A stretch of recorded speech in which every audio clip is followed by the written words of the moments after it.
সত্যি কি ঈদ মোবারক বলা ও কোলাকুলি এবং মুসাফাহা করা যাবে না? রাসূলুল্লাহ সাল্লাল্লাহু আলাইহি ওয়াসাল্লাম এবং সাহাবায়ে কেরামগণ থেকে প্রমাণিত হচ্ছে তাকাব্বালাল্লাহু মিন্না ওয়া মিনকুম বলা। আর ঈদ উপলক্ষে বিশেষ মুসাফাহা বা কোলাকুলি করা প্রমাণিত নয়। এটিকে সুন্নত মনে করে করলে তা বিদআত হবে। তবে এমনিতে কারোর সাথে অনেক দিন পর দেখা হওয়া হিসাবে মুসাফাহা ও কোলাকুলি করা সুন্নত। সে হিসাবে ঈদের পর যদি কারোর সাথে এমন দেখা হয়, তাহলে তার সাথে মুসাফাহা ও কোলাকুলি করতে কোনো সমস্যা নেই।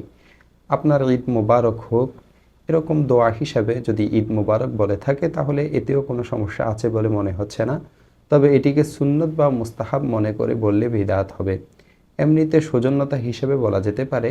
বাকি তাকাব্বালাল্লাহু মিন্না ওয়া মিনকুম বলাটা যেহেতু প্রমাণিত, তাই এই বাক্যটি বলা উচিত। হযরত খালিদ বিন মাদান রাদিয়াল্লাহু তাআলা আনহু থেকে বর্ণিত, তিনি বলেন, আমি ওয়াসিলা বিন আসকার রাদিয়াল্লাহু তাআলা আনহুর সাথে ঈদের দিন দেখা করলাম।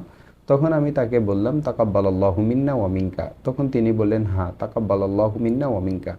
ওয়াসিলা আরও বললেন, আমি একদা রাসূলুল্লাহ সাল্লাল্লাহু আলাইহি ওয়াসাল্লামের সাথে ঈদের দিন সাক্ষাৎ করেছিলাম। তখন বলেছিলাম, তাকাব্বালাল্লাহু মিন্না ওয়া মিনকা। তখন তিনিও বলেছিলেন, হ্যাঁ, তাকাব্বালাল্লাহু মিন্না ওয়া মিনকা।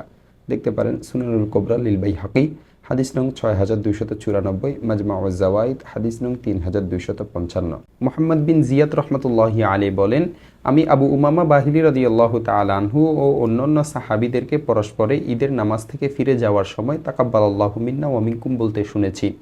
আর ইমাম আহমদ ইবনে হাম্বল রহমতুল্লাহি আলাইহি বলেছেন, এই হাদিসটির সনদ জাইয়্যিদ। দেখতে পারেন আল জাওয়াহিরুন নাকি আলা সুনানিল বাইহাকি, 3 নং খণ্ড 319 নং পৃষ্ঠা।